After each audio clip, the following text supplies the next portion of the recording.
أعوذ بالله من الشيطان الرجيم بسم الله الرحمن الرحيم يا أيها الذين آمنوا كونوا قوامين لله شهداء بالقسط ولا يجرمنكم شنآن قوم على ألا تعدلوا اعدلوا هو أقرب للتقوى واتقوا الله إن الله خبير بما تعملون آمنت بالله صدق الله العظيم رب اشرح لي صدري ويسر لي أمري واحلل عقدة من لساني يفقهوا قولي۔ آج کا ہمارا درس قرآن سورہ المائدہ کی آیت نمبر 8 سے لے کر آیت نمبر 11 تک ہے۔ آغاز اس کا عدل و انصاف پر قائم رہنے سے ہے، چاہے اپنوں کا معاملہ ہو چاہے دشمنوں کا معاملہ ہو۔ سورہ نساء میں بھی اس کی تاکید گزر چکی اور اب پھر یہ تاکید آئی ہے، کیونکہ جس دور میں یہ سورہ مبارکہ اور یہ یاد نازل ہو رہی تھی فتح مکہ قریب تھا، اور مکے کے مشرکین نے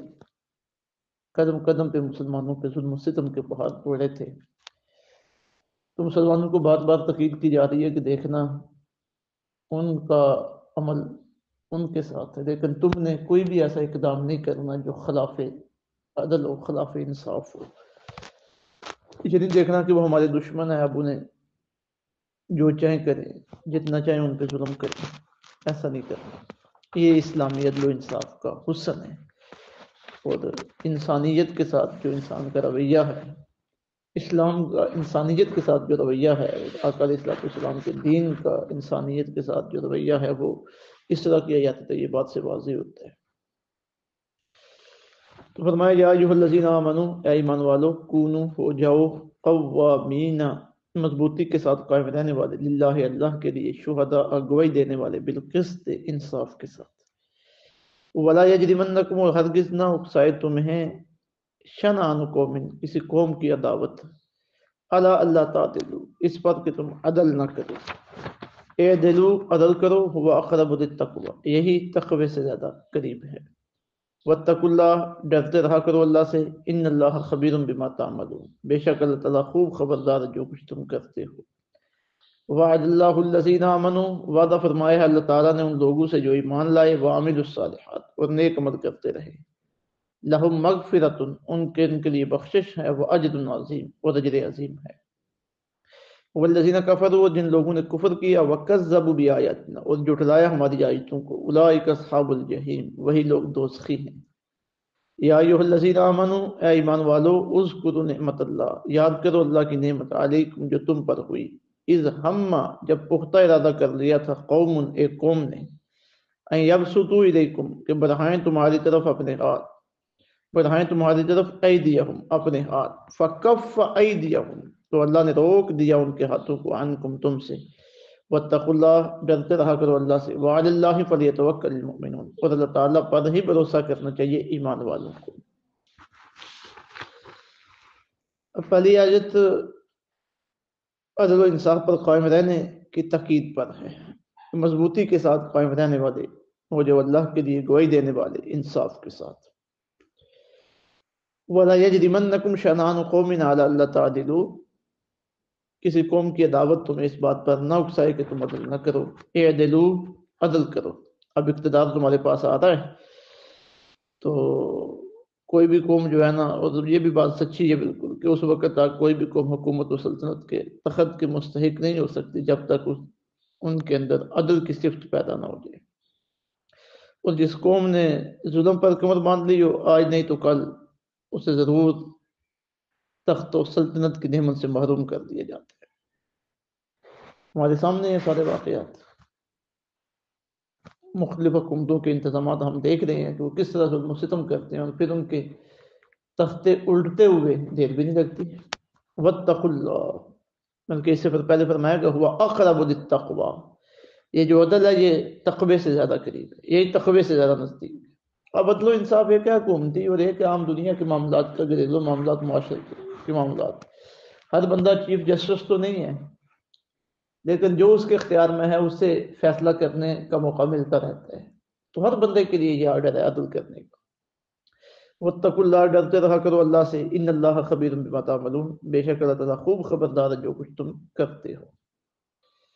اب آگے رب العزت نے ایمان والوں کی عظمتیں بیان کی ہیں، اور پھر کافروں کا جو آگے عذاب ہے اسے بیان کیا ہے کہ وعد اللہ الذین آمنوا وعملوا الصالحات، وعدہ فرمایا اللہ تعالیٰ نے ان لوگوں کے ساتھ جو ایمان لائے اور نیک عمل کرتے تھے، لہم مغفرت، ان کے لیے بخشش ہے، واجر عظیم، اور اجر عظیم ہے، والذین کفروا وکذبوا بآیاتنا، اور جن لوگوں نے کفر کیا اور ہماری آیتوں کو جھٹلایا، اولئک اصحاب الجحیم، وہی لوگ دوزخی ہیں۔ یا ایھا الذین آمنوا، اے ایمان والو، اذکروا نعمت اللہ، یاد کرو اللہ کی نعمت کو، علیکم، جو تم پر ہوئی۔ اب اس آیت تجبہ کا جو شان نزول ہے وہ یہ کہ حضور رحمت دو عالم صلی اللہ علیہ وسلم جب مدینہ طیبہ تشریف لائے تھے تو میثاق مدینہ جو اس وقت کی یہودیوں کے ساتھ طے پایا تھا کہ باہم مل جل کے رہنا، ایک دوسرے کی حفاظت بھی کرنی ہے اور مدینہ طیبہ پر کسی کو حملہ نہیں کرنے دینا، اور ایک کے اوپر مشکل وقت آئے تو دوسروں نے ساتھ دینا ہے۔ تو اسی معاہدے کے تحت ایک مرتبہ مدینہ طیبہ کے ایک آدمی نے غلط فہمی میں دو آدمیوں کو قتل کر دیا، اس کے بعد سن دیت کا مطالبہ کیا تو نبی پاک صلی اللہ علیہ وسلم اپنے صحابہ کے ہمراہ یہودیوں کے قبیلہ بنو نضیر کے پاس تشریف لے گئے کہ ہمارا آپس میں معاہدہ ہے تو اب دیت ادا کرنی ہے، تو حسب معاہدہ تم بھی دیت میں اپنا حصہ دو۔ تو اب چونکہ وہ اندر سے بے ایمان تھے، انہوں نے اس وقت آقا علیہ الصلوۃ والسلام کے بارے میں غلط اور بری منصوبہ بندی کی۔ انہوں نے کہا کہ آپ بیٹھیں، کچھ کھائیں پیئیں، آپ کے حکم کی تعمیل ہوتی ہے۔ انہوں نے حضور کو بٹھایا اور سازش یہ کی کہ دیوار کے اوپر سے ایک بھاری پتھر دیوار کے نیچے آپ بیٹھے تھے اور ان کا ارادہ تھا کہ دیوار کے پیچھے سے ایک بھاری پتھر آپ کے اوپر گرایا جائے، استغفر اللہ، معاذ اللہ، اور آپ کو شہید کر دیا جائے۔ اور اللہ رب العزت جو لمحہ لمحہ اللہ رب العزت کی رحمت حضور کی حفاظت کر رہی تھی،